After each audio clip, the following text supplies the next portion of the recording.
I was telling him a story. We took a trip in Europe, kind of to see opportunities and what that market would look like. And we were in Milan for 3.5 days, kind of living like a local, just walking around with no agenda, kind of our rest day. But of course, you don't really rest; you walk a lot. There's this Filipino lady. She's had that stand that sells halo halo. So if you ever get to see this, say hi and thank you for the experience. So we ordered halo halo, and she sells burgers like Filipino Italian sandwiches and stuff like that. But it's mainly Filipino theme. Wonderful service with her Italian husband. Where Chika meets Chaching.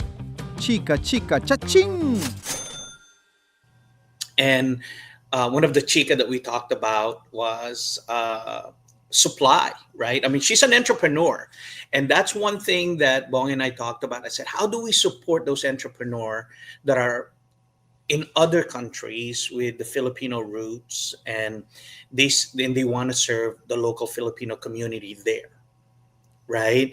Without, investing all of this effort trying to go to the Philippines and make these connections, and basically they don't have a way to vet or validate or verify a supplier, and if we can help them connect it. So VendorMatch.pro became a part of that storyline or motivation, I should say. And that's another opportunity where if you are like Bong and I we're you know Filipino roots, right? And we see these wonderful things coming from the Philippines. In a sense, we're consumers, but we're also entrepreneurs, and says, how do we then get those products, right, into our country? So these are the type of things. So if you are an entrepreneur, and you're looking for Filipino product, you don't have to be Filipino, right? It could be any cultural store that you have, Asian store, American store, or mainstream supermarket, and you're looking to expand your international aisle. Here in the U.S., they're beginning to grow. I mean, I go there. There's a bunch of European, not just Latino products, and Asian products, Koreans, Japanese. We're underrepresented, right? Forget the Philippine supermarket stuff, but the mainstream part of it. So if you're that entrepreneur and you're looking to supply that, reach out to us, right? And see if we can work together, and bring in that revenue for not only for you but for kababayan natin, right, in the Philippines, to be able to I connect. want to add to that in the sense that not only pitch this to you as vendor match, but also collaborate, because I'm also, it's funny that you said that, because that's what I actually really believe in that concept of what you said about the lady in Milan, right? Mm. So with me, I'm putting together Bayanihan Commerce Network, but people could read into this. I'm not going to go into too much. It's just that that resonated in my mind what you just said about that lady. And that lady, I'm imagining she's in a plaza, she's making burgers and hot dogs with a Filipino theme and halo halo, and people are just, that in itself in a European country and as stylish and as amazing as Milan. And had the opportunity to go there just even briefly, but not even really all over the place. It's just because it was a place where we were going to fly. This is where we came in. I saw Filipinos there. There was a guy there at the airport. It was so funny seeing a Filipino guy all of a sudden starts talking Italian to me. And it blew my mind. I go, It's what? amazing. And then he can literally switch up to Tagalog. Oh, kamusta ho kayo? Okay ba kayo? And then he starts talking in Italian, right? I go, what the hell? It's like I'm having a surreal moment. But anyway, so my point is that that's exactly, though, if you think about it, Arnel, that lady is is the person that needs to be empowered in any market. Okay, only Mhm. because she's already set up the infrastructure. Imagine if you Yeah. were able to in her way, maybe your services, my service needs to address that type of a that business, is that this lady needs food from the Philippines or supplies from the Philippines. Right. And she's already created a niche. Remember, you said to me, I think you said that she's been there like over 18 years or something. Yeah, no, right? just probably longer. But her being an entrepreneur, right? It's just not, because some of us, we think when, when our parents migrated, that they're just housekeepers or nurses, right? That's kind of the stigma. But there are, Filipinos that, they have what we call discarte, right? Uh, Yeah. they But, go they go in and see opportunities, and they try to connect. So how do we then connect them? see, but that's And my that's what you point. said. That's my point with that. That's my point with that. Those are the people that needs to be in a network, that needs to be connected, like you said, to a group like Vendor Match or the Bayanihan Commerce Network, where we through technology they'll be educated in how to get these products because it's not. She represents what most enterprising Filipinos who want to promote Philippine products, whether it be Europe, Asia, I mean Europe, or here in the U.S., South America. I mean, there's Filipinos all over the place. It's a Those lot. are those are the companies or the individuals with the spirit, and that's why I told you that's all you need. And you need to use technology to connect all of them and to be exposed to them. And what their biggest need is, how do I get these authentic products effectively, and what kind of products from the Philippines that are of high quality that I can promote here that it's true Filipino. Like I did a show recently with toasted pastillas. Okay, Mm. imagine in Europe toasted pastillas. They don't have this in Europe. They have all these amazing confections, right? I mean candies, but I don't think they have toasted pastillas. Maybe something similar, but that's unique to the Philippines, I think. Right, and it's Yeah. toasted in all these different flavors. The fact that this lady already has a reputation, she easily can sell that toasted pastillas there in her little stall. And you know how Italians are, they like coffee too. Imagine the toasted pastillas and those little things being eaten with espresso. She No, doesn't know absolutely, that. absolutely. You know that? She doesn't know that, Arnel. She doesn't know that she could maybe sell pastillas. There's those little packets, and then the Italians could sit at their table and just pop in these things while they're having their espresso. You're right. You're right. I mean, there's a lot of things that, this will come up in conversation, and hopefully they'll plant the seed. That's why I love your spirit, bro. I thrive on people like you who want to bring something unique and different. If anything else, I'll be the first one to admit the reason why I say I'm more of an advocate than an expert. More like you're the expert. I'm an advocate. Advocacy means to me somebody who just talks. No, you're also an advocate. Don't get me wrong. I don't want to take that away from you because you have the same spirit. For you to do what you do, and you have to love what you're doing, right?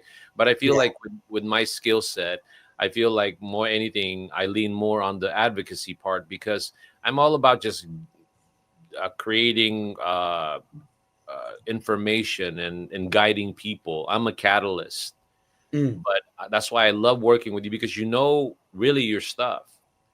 You focused in on that. Not to No, say I I'm not appreciate taking away that. anything from me. I'm just saying to you that you have that. That's what I appreciate about you. I appreciate that, Bong. But no, an expert, I have, for me, it's not really. Thank you for that, by the way. It's just I failed a lot, right? And I know it's such a corny way to say, fail your way to success. Um, Really, it's not even that part of it for me. It's I failed enough that I, kind of I learn from it so I can get back up, right, and do it again. That's the main thing. Whatever, however you rate success in your life, for our audience out there, it could be money, it could be comfort, family time, right?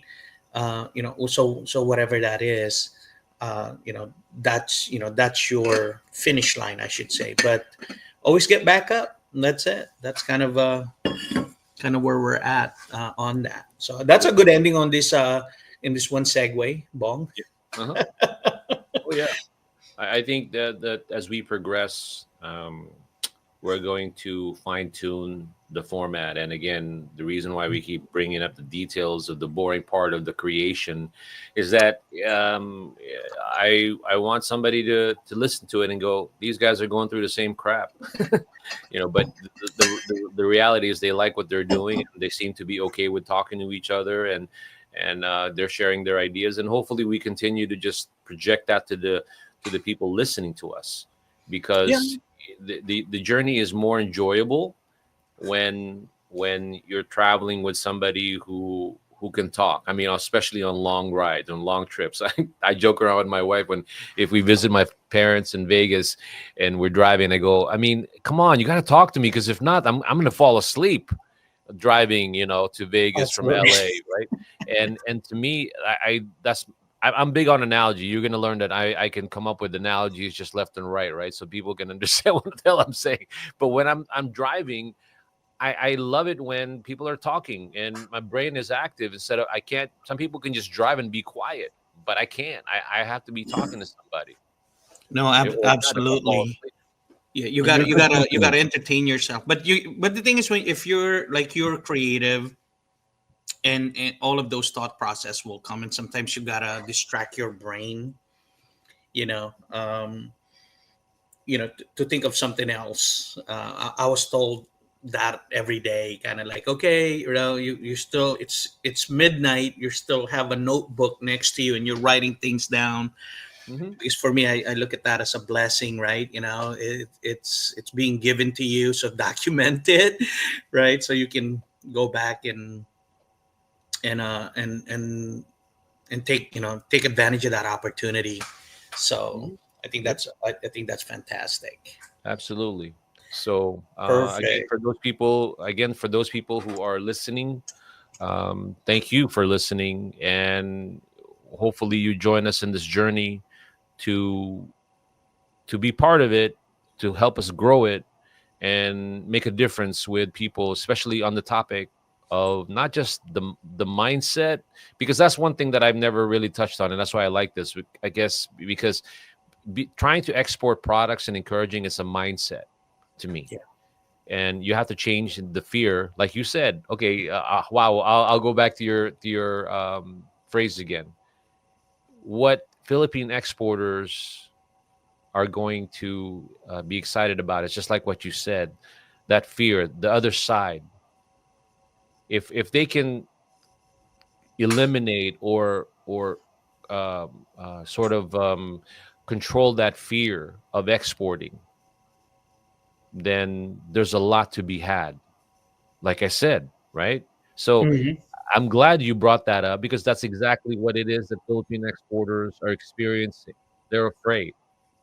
And I don't blame them. And I don't say that in a demeaning or lecturing tone. I just say it because I would be too.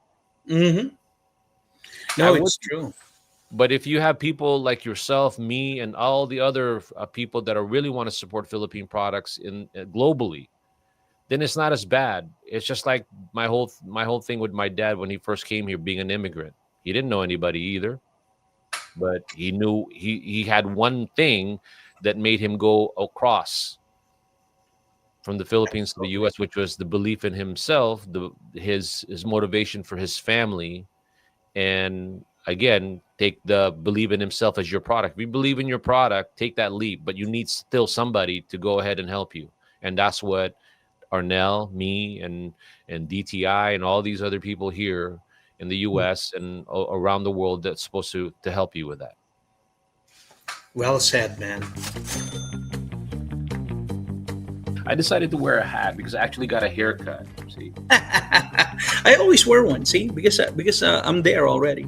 no, because I said to myself, hey, you just need to get a haircut. That's why these hats don't fit. And then when I get a haircut, certain hats actually do fit, so I don't feel so weird about it. And this morning, waking up, I said to myself, you know what? I'm not combing my hair. I like my hair short, and I'm just gonna go on there and show Arnel that we're united.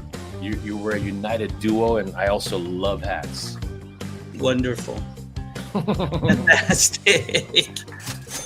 Where Chika meets Chaching. Chika Chaching.